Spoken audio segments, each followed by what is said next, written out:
Bonsoir à tous et bienvenue dans BBC Hebdo. Nous sommes ensemble pour 15 minutes et comme chaque dimanche, nous allons revivre ensemble les temps forts de la semaine qui s'est écoulée. Et on ouvre cette édition par ce nouveau drame de l'immigration en Méditerranée. Malgré les naufrages successifs et le nombre record de morts, les nouveaux départs de migrants depuis les côtes libyennes ne faiblissent pas. Au cours des derniers jours, plus de 700 000 personnes ont été sauvées, mais près de 200 sont toujours portées disparues. Une équipe de la BBC a assisté à des opérations de sauvetage en Méditerranée. Anne-Marie Dias-Borges. Après 7 jours passés en mer, l'équipe de sauvetage repère enfin des bateaux pneumatiques.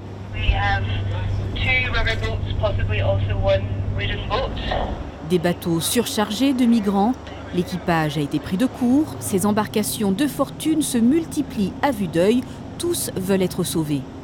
Cette petite fille s'appelle Blessing, bénédiction en anglais. Elle est la plus jeune des passagers. Sa mère, d'origine nigériane, raconte qu'elle a tenté de traverser la Méditerranée car elle ne peut pas rentrer dans son Nigeria natal. Elle travaillait en Libye mais a été kidnappée à plusieurs reprises.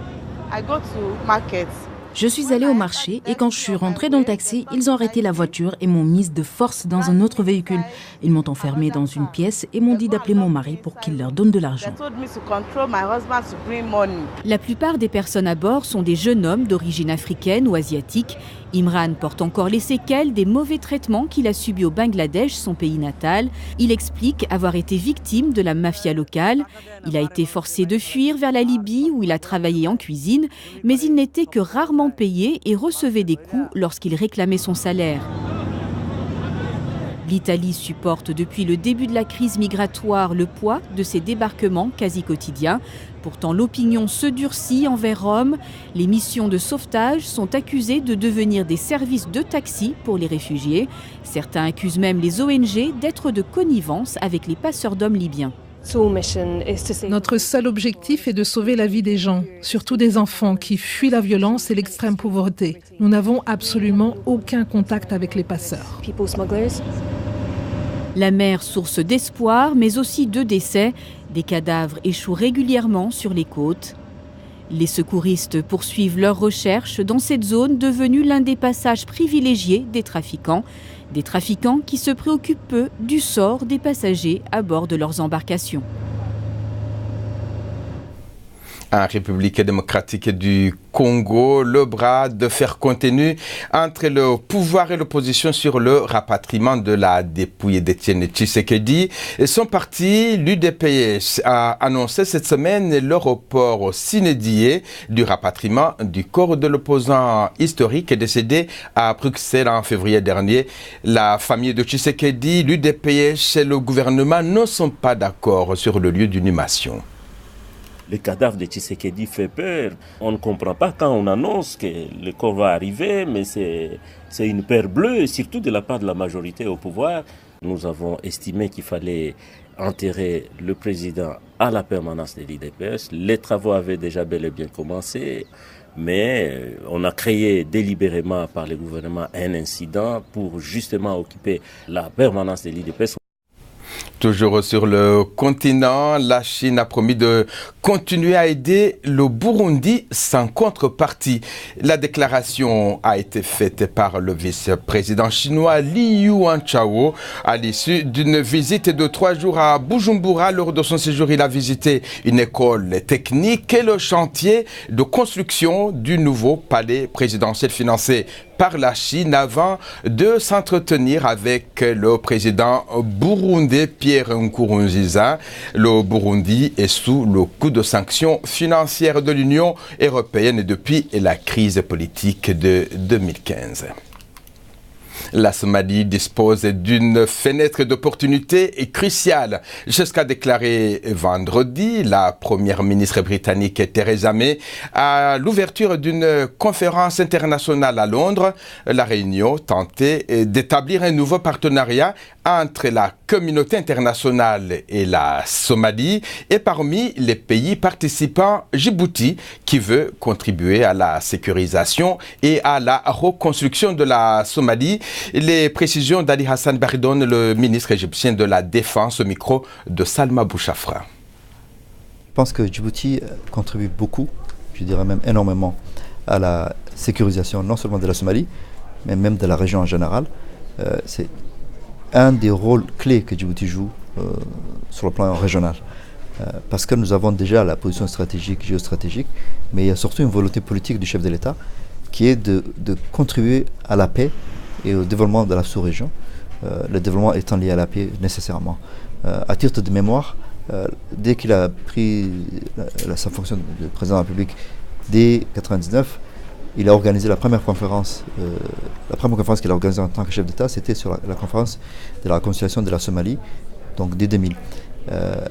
Et cette conférence a duré 9 mois et ça s'est déroulé sans contribution internationale, avec la contribution de tous les Djiboutiens. Quant à la sécurisation, nous avons aujourd'hui, comme vous l'avez bien dit, nos troupes qui sont sur le terrain, en tant que pays contributeur de troupes de l'AMISOM. C'est un effort considérable, vu la taille du pays, vu l'économie du pays. Malgré ça, nous n'avons pas hésité à apporter notre contribution parce que c'est un devoir que de contribuer à la paix et à la sécurisation de la région. Alors, il y a une question qui se pose ici. Il s'agit de la deuxième conférence internationale sur la Somalie. Alors, quelle est ou en quoi cette conférence est différente de la première, celle qui s'est tenue en 2012 ? Ce qui est déjà positif en soi, parce que il y a 20 ans, on parlait des conférences de Somalie, c'était juste pour avoir un minimum de paix. Maintenant, c'est le développement dont on parle. Déjà, ça prouve qu'il y a déjà un avancement, un progrès considérable qui a été fait. Et aujourd'hui, si on parle de développement, c'est qu'il y a déjà un travail qui a été fait. Donc les conférences précédentes ont payé. Je pense que c'est toujours important de se concerter sur ce genre de questions. Ça s'inscrit dans une continuité selon vous ? Je pense. Muhammadu Buhari, une nouvelle fois à Londres pour des soins médicaux. Le président nigérian avait déjà pris 7 semaines de congé médical au Royaume-Uni plus tôt cette année. Son vice-président Yemi Osibanjo le remplace à la tête du pays. Et avant de quitter le pays, Muhammadu Buhari a rencontré les 82 filles de Chibok libérées samedi dernier après plus de 3 ans de captivité. Le président nigérian s'est engagé à les réintégrer dans la société. Il a même assuré qu'il superviserait personnellement leur éducation. Le reste de l'actualité en bref et en images. Plus de 500 migrants ont été interceptés au large des côtes libyennes attachés sur une seule embarcation. Ils provenaient principalement d'Afrique subsaharienne, de Syrie, du Bangladesh et du Maroc. Ils sont actuellement détenus dans un centre de détention à Tripoli. Les autorités libyennes ont accusé un bateau de sauvetage allemand d'avoir essayé de perturber l'opération. En Tunisie, l'armée sera désormais chargée de protéger des sites industriels. Une décision du président Béji Caïd Essebsi, le chef de l'État tunisien, a ordonné à l'armée d'intervenir pour sécuriser des sites de production menacés par la fronde sociale qui grandit dans le sud du pays. Le déploiement militaire aura lieu immédiatement, a-t-il précisé. L'un des plus gros diamants au monde n'a pas trouvé preneur. L'offre de 7,77 millions de dollars a été jugée insuffisante lors d'une vente aux enchères organisée à Freetown en Sierra Leone. Le caillou sera donc vendu en Belgique. La pierre de 709 carats avait été trouvée en Sierra Leone au mois de mars par un pasteur. La France a un nouveau président, le plus jeune de l'histoire du pays. Il devient ainsi le 8e de la 5e République. Et en Afrique, les messages de félicitations à Emmanuel Macron se sont succédés. Même sentiment de soulagement au sein de la communauté africaine en France. Reportage d'Arwa Barkala. Dans ce restaurant du 17e arrondissement de Paris, c'est la fin d'un suspense. Emmanuel Macron est élu président, Marine Le Pen est écartée du pouvoir. Pour les fidèles clients de ce restaurant aux spécialités africaines, le résultat du scrutin représente un certain soulagement. J'ai trouvé que c'est un bon résultat, que Emmanuel Macron a gagné. Ça fait plaisir à nous les Africains, habités en France. Le monde actuellement va très très mal. Donc c'est pas le moment qu'il y ait d'autres personnes avec des opinions assez négatives. Importe peu, mais je crois que c'est quand même un message d'espoir en fait, dans ce monde un peu tourmenté où au lieu d'être, vous avez l'impression que les pays ont tendance à vouloir se refermer, et une voix autre, il y a une autre voix qui dit l'ouverture peut être possible, la rencontre vers l'autre peut être possible, donc l'amour peut être possible. Emmanuel Macron a maintes fois été interrogé sur sa conception d'identité nationale. Pour lui, la culture française est multiple et diverse. Une déclaration qui a fait polémique, notamment à droite. Dans son discours de victoire, Emmanuel Macron, le nouveau président élu, a promis d'unir la nation après une campagne qui a beaucoup divisé les Français. Les Français d'origine étrangère ont peu ou pas été entendus durant cette campagne. La diversité des origines sur la scène politique est encore anecdotique. Reste à savoir si Emmanuel Macron prévoit de travailler sur cette question. Il n'y aura pas de politique de focalisation sur les étrangers en général, sur les Africains en particulier. Comme il ne fait pas de différence entre les jeunes suivant leur origine, on peut espérer que les jeunes Africains puissent profiter de cette locomotive-là pour avancer. Mais là aussi, la particularité du personnage Macron en politique fait qu'il faut être prudent.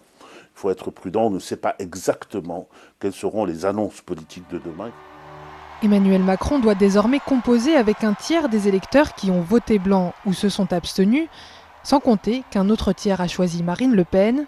L'objectif de rassemblement du nouveau président se jouera durant les prochaines législatives en juin prochain. Arwa Barkala, à Paris, pour BBC Afrique.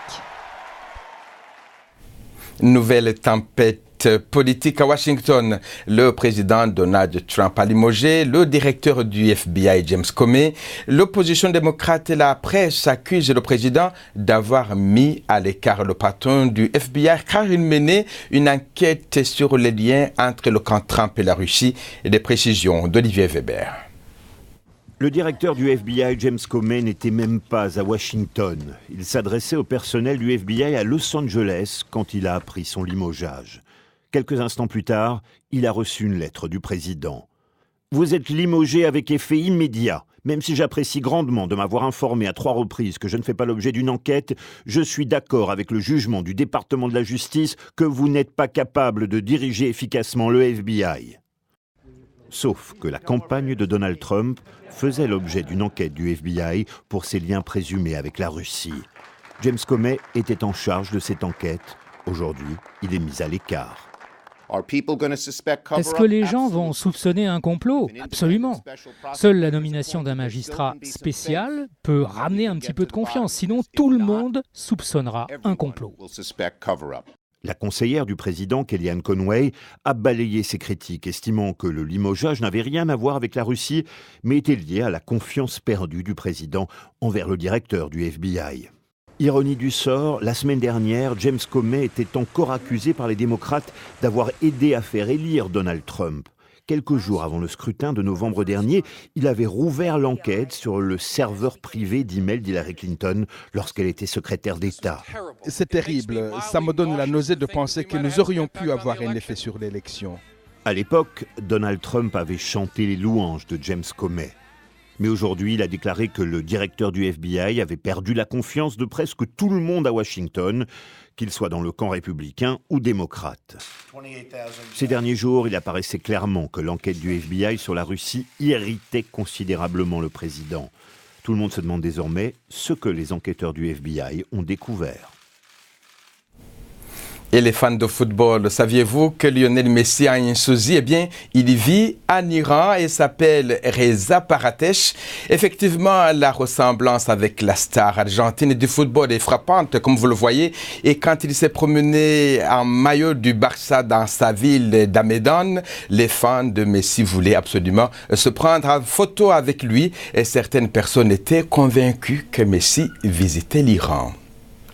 Et c'est la fin de ce journal. Merci de l'avoir suivi. Vous êtes de plus en plus nombreux à nous regarder, notamment sur DTV au Sénégal. Où que vous soyez, bonne soirée à tous.